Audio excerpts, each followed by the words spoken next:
You had to be very strong to make it. I don't know a lot about the journey, except that my great-grandmother, Elizabeth Housel, came by stagecoach. And she would tell my grandmother it wasn't an easy ride. And if you look at the wheels of a stagecoach, there's no rubber.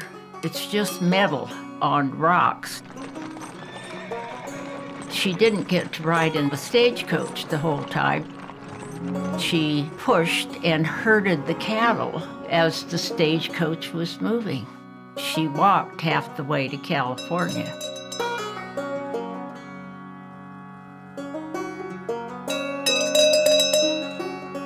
I actually have one of the bells that was worn by the cows.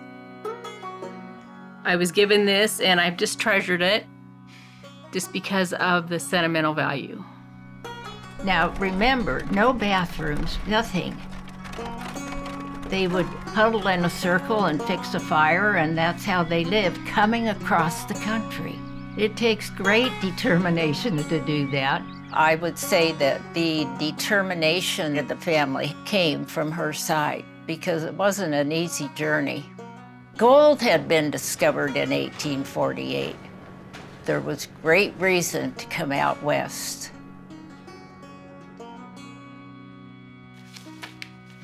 This is my grandfather's side of the family, W.J. Gaudin.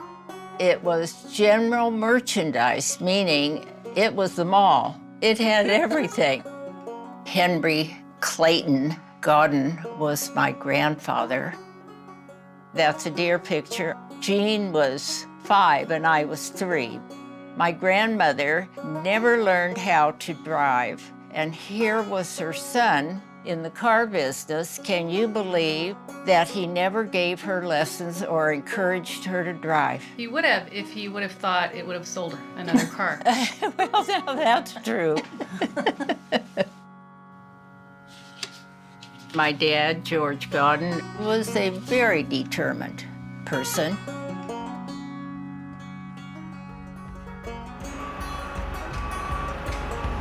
George Gaudin built the family business on a foundation of hard work, persistence, and innovation. But the Gaudin family story is about far more than a company's success. From wagon wheels to steering wheels, the family has lived by timeless values. The principles of service to customers and community have guided generations on their journey toward an enduring legacy, one that reflects the family's heritage and inspires its dreams for the future.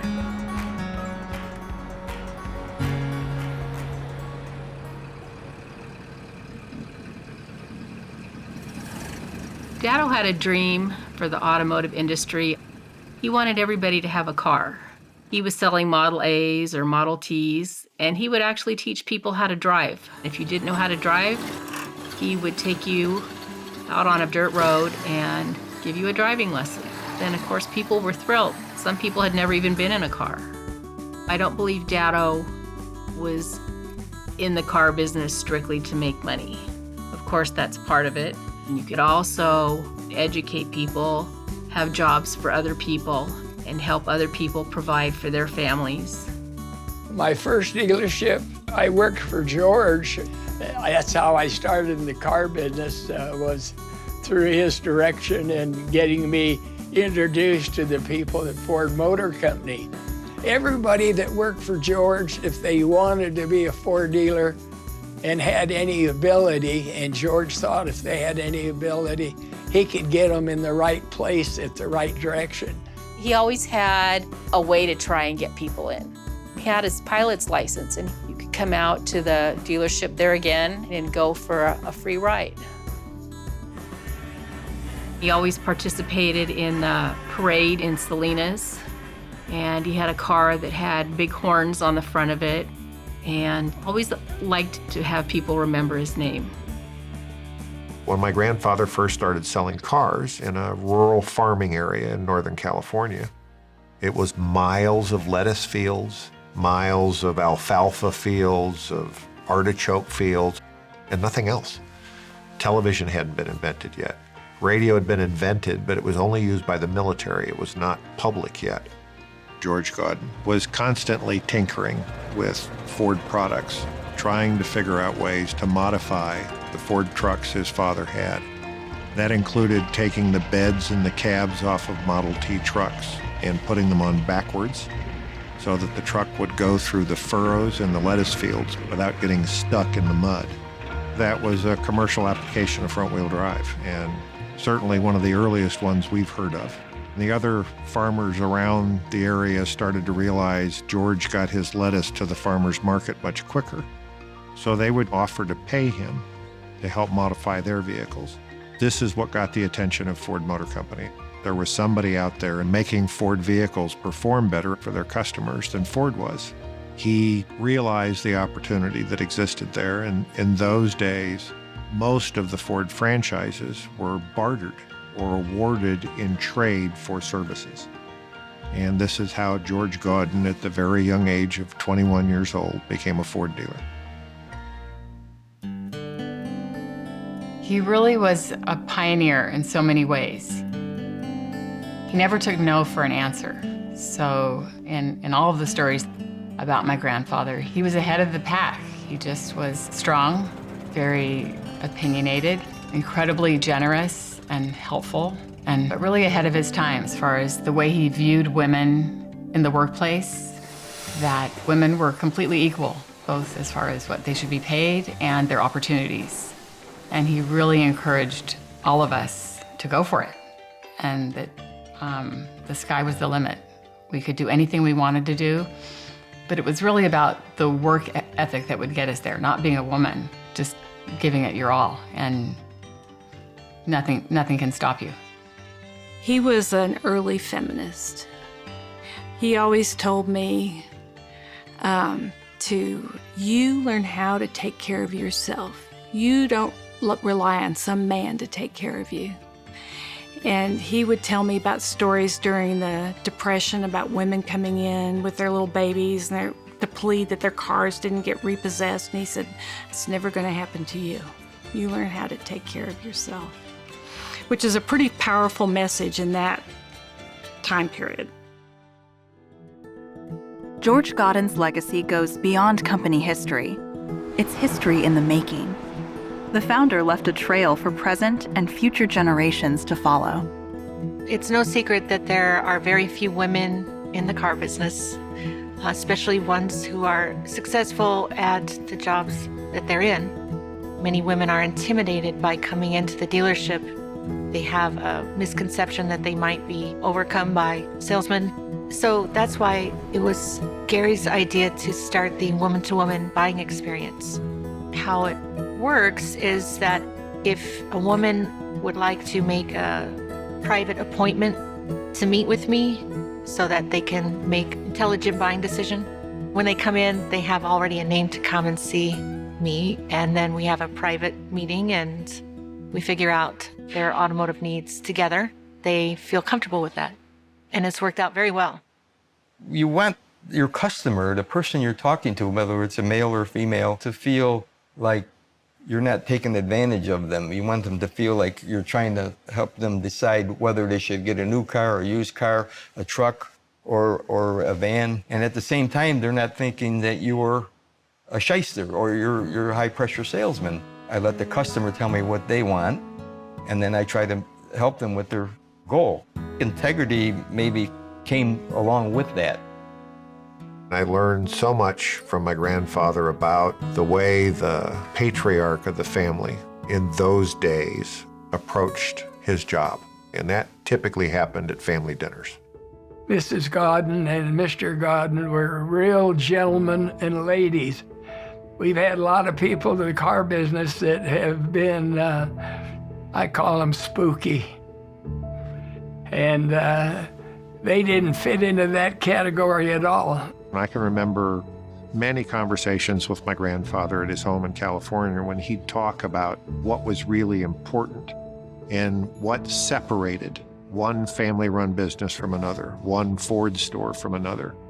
And he learned at a very, very young age the power of not only word of mouth and getting the story out there, but the power of a happy customer doing advertising for you and the impact it has.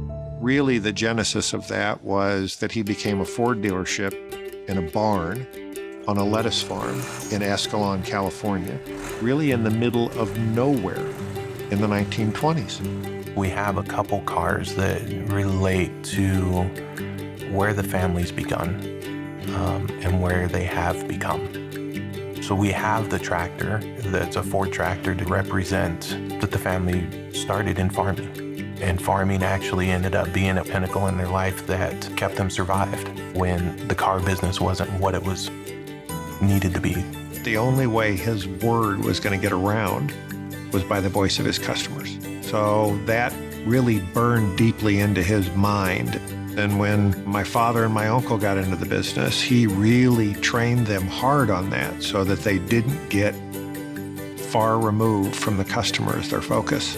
I remember my grandfather trying to make my dad understand how important customer satisfaction was back in the 70s when it wasn't something that was talked about, it wasn't something that was measured. He always impressed upon my dad and my uncle how important that was to have a really happy customer base because it would grow all by itself. Later, he said, "Son, if you ever get into business," and he always called me son, even though I was his grandson, "I just want you to remember that what really has worked for me and worked for your father is an attitude." The way he phrased it was, for a business, serving your communities and serving your customers has to be more than what you do. It has to be what you are. That phrase has stuck in my head all these years. Today, 95 years later, that is still the heart and soul of everything we do in every department in all of our stores. And we believe the focus that my grandfather put on the customer first, we shock the customer. But once they see that it's real and it's kind of the culture in our store, they really don't want to go anywhere else. The reason that we focus so much on the past is because we believe it's what will make us successful in the future. The legacy that we all would like to believe we're engaged in is making a difference in the world, helping customers find joy in their car purchase. And I am honored to be a part of the legacy that we're creating right now. The Gaudin legacy of service continues to guide the entire team across the generations. But in passing values on, a family business faces special challenges. It's a very common problem that the business is built by the founder, and then the second generation, all too often, just walks into the business after school and starts working their way up the corporate ladder. And they often miss very important steps that they didn't make. And it's all too frequent that the family business fails at the second generation. And I think because my grandfather went through so much drama during his career as a car dealer, he went through the Great Depression, he went through 2 world wars.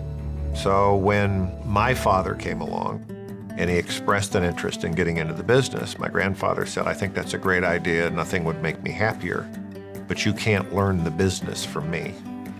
You can only learn the business properly from somebody who doesn't know who you are and just looks at you as another employee. And that's how you'll find out if you really like the car business and if the car business, more importantly, really likes you." So my dad went off and worked for a Lincoln Mercury dealer in Southern California for several years, fell in love with the business, and went back to my grandfather several years later. My grandfather was a very frugal, very recession-minded business person. So that led him to choose my dad to come move here and run the store. Arguably the most conservative, frugal man George had ever met. Fast forward another generation. I moved back from college and came back to Las Vegas and really didn't know what to do with my life. So I went into my dad's office one day and I said, I'd like to try the car business, Dad. And he said, I think that's a great idea. Where do you intend to do that? And it got really quiet in his office. And I said, what do you mean, where do I intend to do that? And then he told me the story. And it was the first time I'd ever heard it. And I was hurt first. And then he said, you know, this isn't about you, Gary. This is about the family business and making sure that you learn the business the correct way and find out if you really want to spend your life in the car business. This is 1970. There's probably 150, 200,000 people in the valley. Now there's 2 million. So all the car dealers knew each other very well. So because my dad wouldn't hire me, I couldn't get any of the other car dealers in town to talk to me. So I moved back to California, this time Southern California, and I spent a week at my grandfather's house. He kind of chuckled when I told him why I was there, and he said, well, I'm just happy to hear that your dad learned some things from me, because that's exactly what I did with him. Probably the greatest gift anybody's ever given me in the car business. Was it easy? No. I actually got fired once and had to go beg for my job back. I knew I had to call my dad and tell him I got fired. I'm now living up to his worst expectations. And I said, I'm not going to make that phone call. I'm going to go back and get my job back. And I got thrown out again. And that went on for a week. So it was a Saturday, was the 7th day in a row. And I see a smirk. And I thought, oh my God, I got him.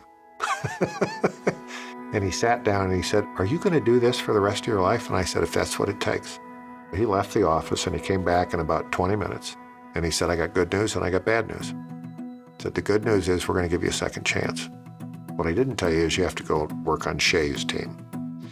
And Shay was the manager in the organization that nobody wanted to work for. It was like the 800-pound gorilla of the showroom floor. Famous for his temper and a big guy. Played football for Bear Bryant at the University of Alabama. That was the only way I could keep my job, and I have to say I learned so much from Shay Schaefer. But I knew if I ever made another mistake like that, there was no coming back. Looking back on that, it's had a very profound effect on me. He really believes that Galpin taught him everything, a lot of things he knows today, learned besides learning from George Gaudin in business. I think that working for the Galpin family, he learned a lot about people. That probably was the pivot point where I knew how much I really enjoyed the business. The second moment in time that really stepped it up a notch is when my dad called and asked me to come home and come back to work for the family company. I couldn't wait to get home and show my dad what I could do. The next 33 years after that with my dad were a lot of fun. That was really a unique opportunity for me to bond with my dad from a business perspective. I shared the entire family history as I knew it with my kids, because I thought that was my responsibility. What I think is really cool about Gary and the Gaudin family legacy is his daughter is now back here, and the legacy is of Gary teaching people the way the Gaudin family instilled in him and the way that he can go forward with all the employees here. It's always about a team, and you're only as good as the team that you surround yourself by.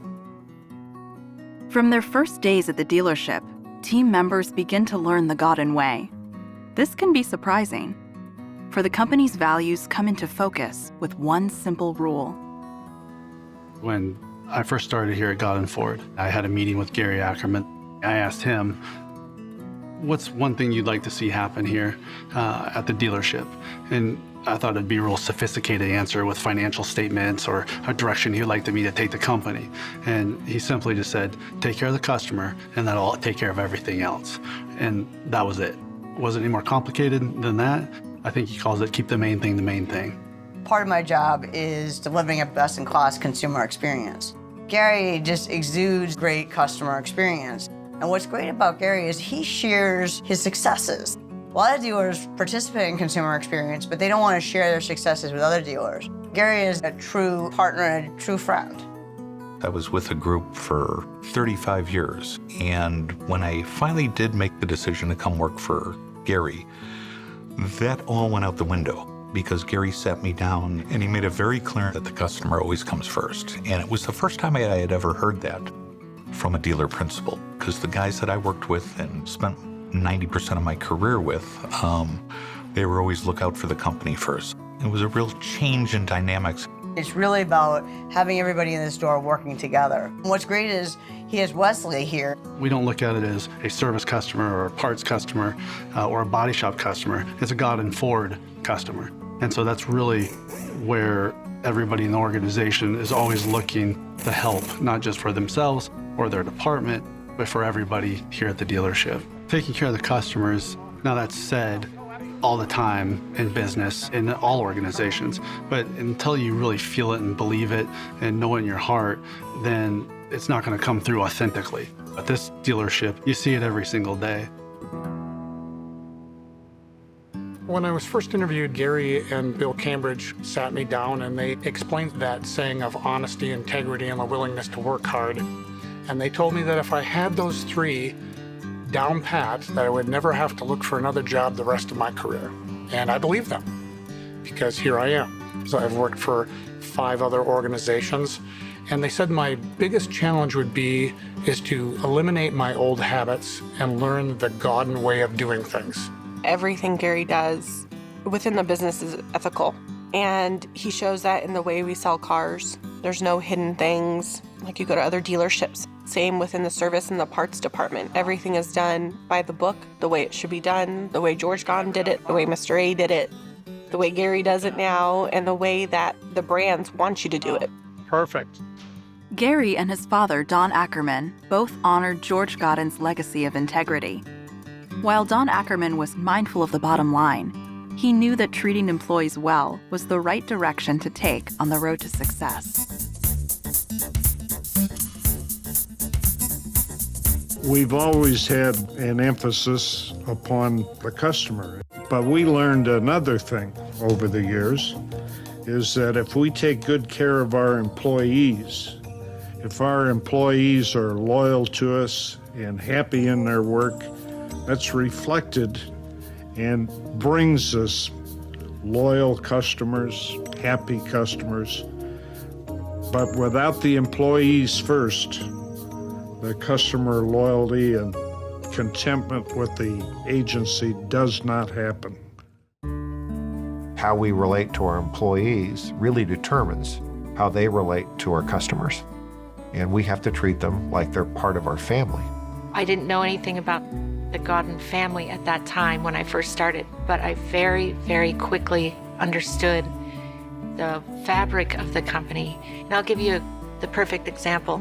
I was having challenges with childcare for my young son at that time, and Bill Cambridge, who didn't even know me, came and addressed it with me and made it possible for me to continue to work there without worrying about childcare. Bill Cambridge, he's been like a father to me. I've learned more about people and how to deal with issues from him than I have from anybody else in my life. You know, he's one of those guys that when things are good, he's going to praise you. He's going to tell you things are good, but he'll also tell you when things aren't good. When you make a mistake, he always ends up by picking you up off the floor. You know, he'll let you know what you did wrong and what you need to do in the future, but he always builds you back up, and that's really important.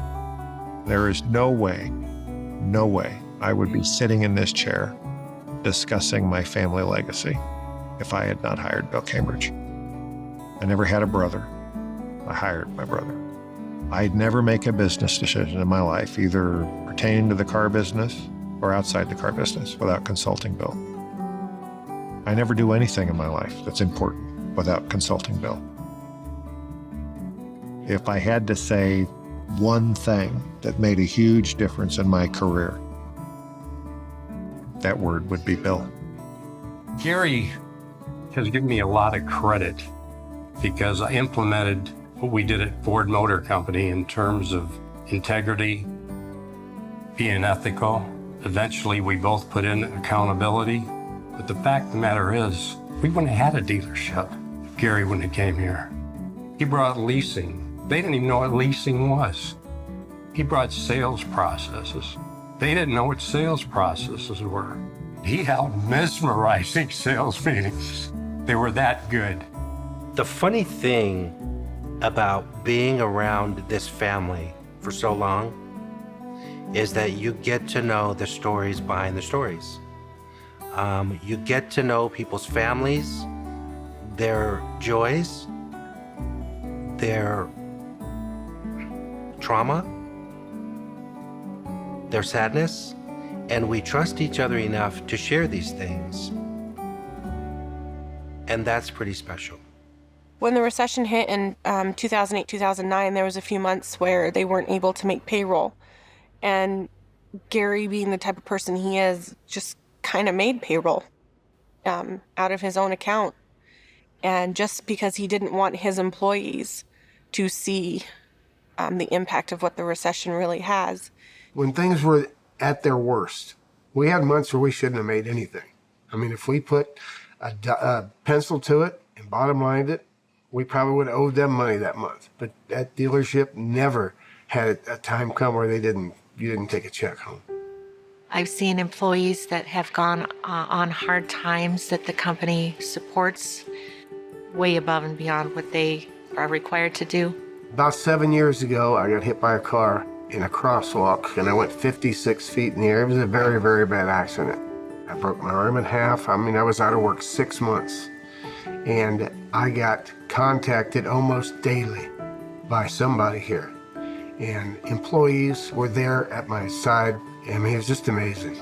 I can hardly even talk about it. We're still at your side, Pat.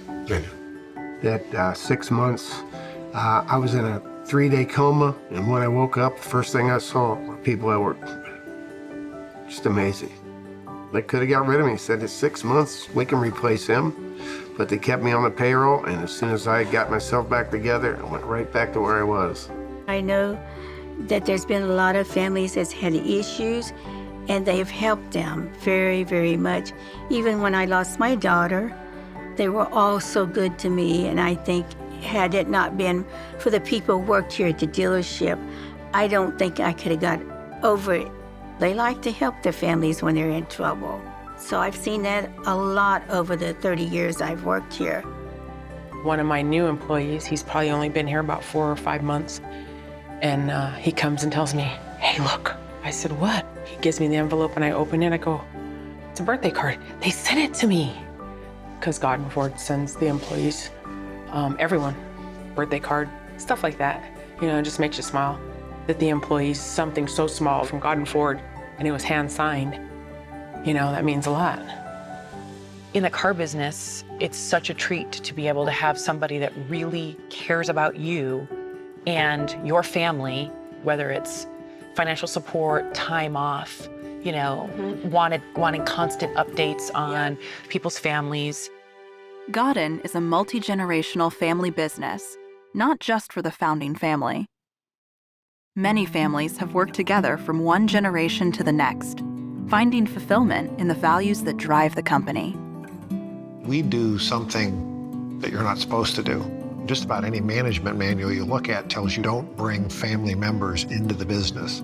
We kind of have run the other way for 95 years. It's one of those byproducts of how old the company is and how long it's been around. But we have countless multi-generation employees whose parents work for my parents. So it ties the two together. I think that Gary's legacy that he wants to pass down is the family aspect of this business. And it's not just his family, it's the families that work for Gary. We have husbands, we have wives that work in the organization.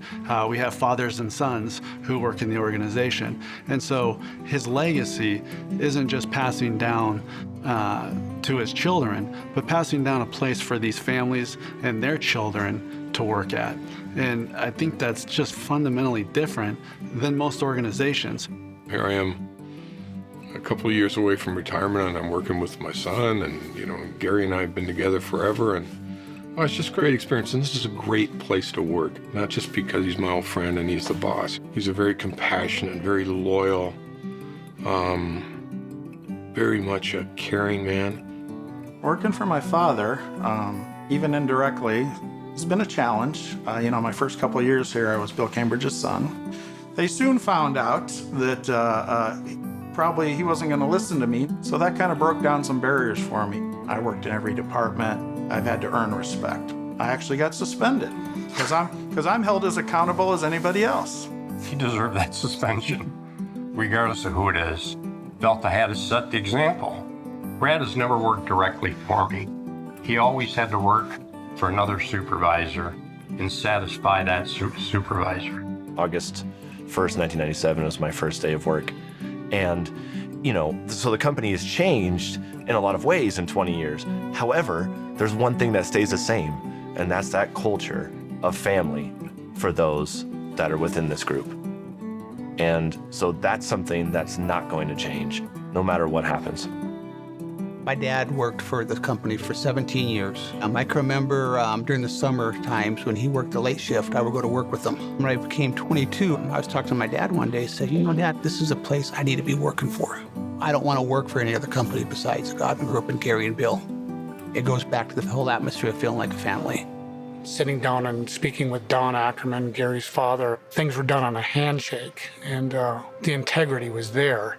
I don't think a lot of people understand what that word is today, but it's something that you see in our organization. When somebody says that they're going to do something, it's delivered upon. It's not gone back on. So it's an extremely important part of our business and our culture.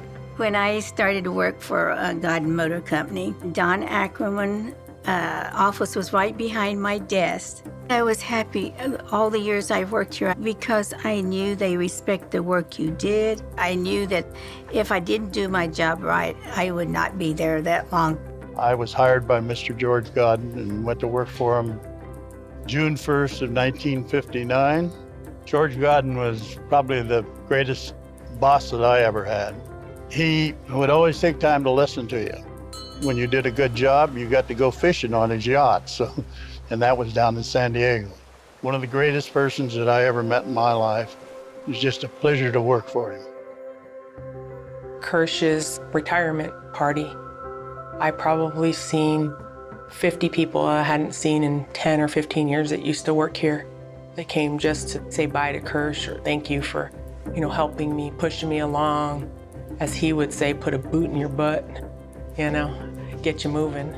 But yeah, he had a big influence on how we do our business here. I started working here when I was 18 years old. We're not just, co-workers and so forth. I practically grew up here. When you've worked for someone like me, myself, for 23 years, Steve for 33, we're kind of like family. I've grown up with Don and Gary both. Both of them are fine gentlemen, real loyal to both of them. They've helped me grow up with the company, my family, my kids. I'm really pleased with the company. I started working for Gary when I was 21, 22. And Gary always took the time to come around and tell me, you need to make sure you're not a used car salesman like the ones that you see everywhere else. One of the things that he taught us is to be proud. There's a few things that I owe to Gary, and not necessarily monetarily, is the knowledge and the wisdom at the right time he gave me, because I was just growing up. When I had met Gary originally, I really felt that he was unobtainable, unreachable. But then once I've had my first conversation with him, I realized he's actually a mentor more than he is just a leader. He wants people to learn anything and everything they possibly can be, to be 110% of themselves, never be envious, never be, I want to be like this person. That part, I think he learned from his dad, along with business ethics. I've worked here at Gaudin Ford for 21 years now. Been in the Valley for 26 years. This is basically, it feels like home. We're always growing, always learning. This area here, Gaudin Porsche, shows you that we just continue to grow. Gaudin Motors is not just a car company, it's a caring company, fostering a passion for the work. They told me when I first started here, the other salesman, when I say they, that you'll never make it.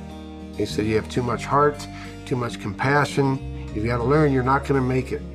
And 1 year into the business, I was salesman of the month, had the best month I've ever had, and it's because of the way you're taught to treat people by working for the Ackermans. Enthusiasm to work for the company It's contagious. And once people start to work for a company that cares for them, they begin to change the way they work. You might have one of your good customers in service, and they're having a concern in service. It's nice to be able to go over to service because you know somebody over there is going to say, hey, whatever I have to do, I'll take care of them. You might have somebody who's in the body shop. There's somebody back there you've known for 20 years. You can just call and say, hey, make sure you take good care of these people. And shake their hand before they leave. And it happens. It's just amazing. We're a family tradition. You really feel that when you work here. I know that we feel that way as a parts department. Our team but it's not just the parts department, it's the whole dealership. It's from the top down. Generations of Gaudin teams have learned from their heritage and their intensive training. Yet the foundation of the company rests on just two simple rules. We put our team members through extensive training. They have to remember a lot when it comes to the product. So we tried desperately to get our team members to remember two simple little fundamental things. I'm supposed to do my best, and I'm supposed to do what's right. And that will serve the mission. If a customer asks you a question and you guess wrong, you lied. There is no middle road in the automobile industry. And that's not the case, but it's the customer's perception, and perception becomes reality. So now you have a bad ad walking around town saying the wrong things about your organization. So we tried desperately to get our team members, don't guess, just remember the two rules, do your best, do the right thing. The right thing is to tell the truth. Mr. Customer, I don't know the answer to that question. Let me go verify what the correct answer is, and I'll get right back to you. Most customers aren't looking for something for nothing. They're looking for somebody to look them in the eye and tell them the truth.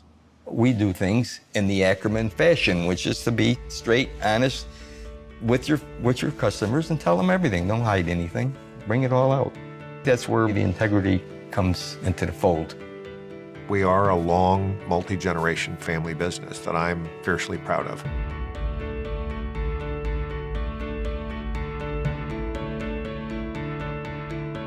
George Gaudin, Don Ackerman, and generations of families have seen their customers as members of a community. As my dad grew and the community grew, he awarded the university a scholarship that had to be used by a minority child from inside the city, and he did it anonymously. I don't believe anybody in our company even knew he did this except me. So that was that little rule that he helped teach me about always doing the right thing, actually coming to life in front of my eyes. Our business grew to a point we never envisioned it. Gary, of course, was one of the first that jumped in and said that he would refreshen his store. It was a very special grand opening. His dad was here, and he invited all the employees and a lot of customers, and on either side of the store, they have the Gaudin family story, and then they have the Ford family story, and it's really cool because the intersection at the front of the showroom is an intersection of the two families coming together. That was the last time that anybody saw his dad. It was a great moment, and it was a sad moment at the same time. It was the best of times, but then it was the worst time. A personal shock transformed the family business. Very young in my career, my dad had a really nasty stroke, and it took him out of the business at a very pivotal time in my career. I really wasn't ready to take over the entire business yet, but I didn't have any choice. I loved my father very much, but he was forced to let go. I'm always looking back, wondering what the world would have looked like had the good Lord not stepped in and caused that calamity in my dad's life. So I took over the business, didn't have any choice, and it was kind of a fire drill. Business wasn't good. He was in the hospital. We weren't sure if he'd ever come back, and I had to make sure the business survived. I had to change and learn more about running the business without a mentor sitting at my shoulder. I'll never forget the night when Debbie asked me, when did you stop living for Dad? To some extent, I don't think I ever stopped living with my dad, but at some point in time, I stopped living for my dad. I got to spend 30 plus years of my life working with my dad. I still talk to him a lot. Probably always will talk to him a lot. And I don't care who listens. Life in the family is characterized by change, but its values remain constant. The voices of Gaudin ancestors speak through the service of successive generations. There was this passion that my dad and my grandfather both had for being involved in their community. I often tell our team members, if you're not involved in our community in trying to make Las Vegas a better place to live, you're not totally involved in the mission of our business. The lightning rod for me was one day at Gaudin Ford down on East Sahara. I met a family, and the little boy, his name was Christopher. We'll never forget the little boy's name. He had muscular dystrophy. He was in braces, could barely walk. Two young parents faced with this horrific malady to their only child, and they needed a little minivan with a wheelchair lift to get him around. And I just fell in love with this little boy. And we could hold an event. And at that time, the Jerry Lewis Telethon was headquartered at the Sahara Hotel. It started in Las Vegas, I think, in '79, but it was becoming a very big deal. It ended up being on the board of directors and got very involved in children's charities. And it just seemed natural to me. I loved kids. I loved making a difference. It just was easy. I had a little boy who is one of the lights of my life. My little boy is now 32 years old. Andrew was born with high-functioning autism. As any parent can imagine, when something is different about your child and you don't know what it is and you struggle, and Vegas was still, even then, a smallish community without a pervasive infrastructure for fine medicine. We ended up having to leave town to get him diagnosed. His mother and I worked extremely hard for many years to help him overcome some challenges that most kids don't have. He has been a joy to have and now works in one of our dealerships every day and is a happy, vibrant member of the community. It became apparent to me through this unique personal experience that I couldn't sit still and watch a whole bunch of other people go through that alone. So today, we are blessed to be involved with the UNLV School of Medicine now. With our efforts, a lot of hard work and a lot of financial donation and a lot of other people's hard work, we'll open the first comprehensive teen-based center for autism and neurogenetic disorders that we know of in the United States of America. It's been a long journey. It's one that just about everybody in our organization has been involved in one way or another. I'm just blessed to be surrounded by so many great team members that just rise to the occasion because they want to. Las Vegas is always known for entertainment and sin and all bright lights and all that kind of thing. I met this very good doctor named Dr. Beasley. Last week, she said center handles like 900 kids at the moment, and we're quickly running out of space as we speak.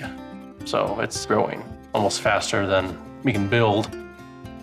We are going to go to work on those young people who are isolated and not being able to move forward, and this center allows us to come together to do that. Gary Ackerman said that he did not ever expect to have his name on a building, and I got in a lot of trouble for that. I kind of pushed for that to happen because he was really hesitant, and I said we needed to be very strong in who we are. We needed that to be part of our name. People are very lucky, and to come work for a gentleman whose passion for everybody around him in the community, and it is infectious, and it's a joy to be around. It touches something in your heart. If you've never been involved with it and you get exposed to it, it releases something in you, and to see a smile on that person's face is rewarding. When I started with the company, I already knew Gary was passionate about autism. It's so great for the team to see him packing bags because he's not just about writing a check. With autism, he's there doing the walk, and, he's on the board, and so he's doing active things to help. And even with 3 Square, him having such a passion for autism, yet still helping with 3 Square and being passionate about that was amazing. We go to 3 Square and help with food donations. All the employees in all of our dealerships volunteer at all of these events, and it's kind of become a way of life in the business. Because of the Gaudin team's willingness to really roll up their sleeves and pack the food, y'all are gonna have an immediate impact. On behalf of 3 Square, we're really grateful that you all are here. With your help tonight, we were able to pack 150 bags for families. We packed 3,000 pounds of produce, and we also packed enough boxes of groceries for 600 seniors this evening. The success in the family business can really be traced back to each successive generation. George Gaudin laid the foundation.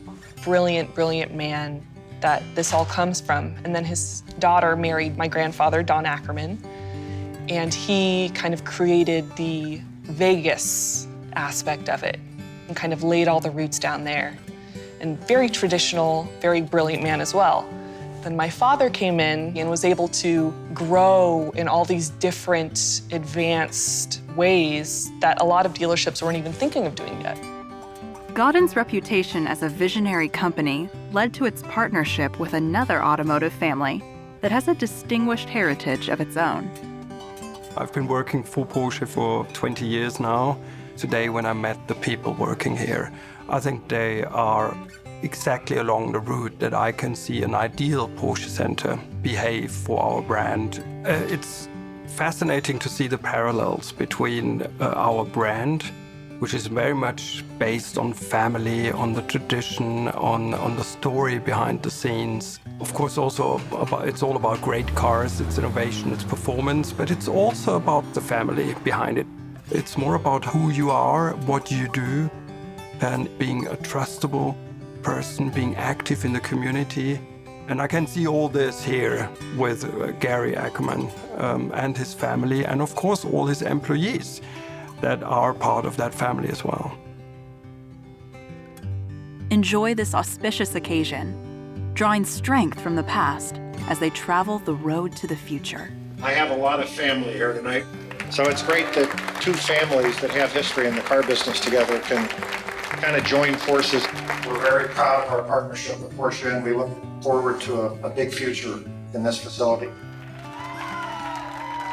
Since we've been married, I've watched Gare go through designing the new Porsche store, watching the whole thing be built, counting on people to put it all together, and the vision to being so excited for the opening and the Porsche president coming for groundbreaking and being there for grand opening. And he just does all aspects of it, from the old days to the new days to the future. They're always looking forwards to what the new best thing will be, and they adapt to it and adjust to it, and that's why they're so successful. Gaudin Motor Company combines their visionary thinking with their legacy, and that's what drives them. Let's go take a walk. Yeah. I'm still a child at heart when it comes to cars.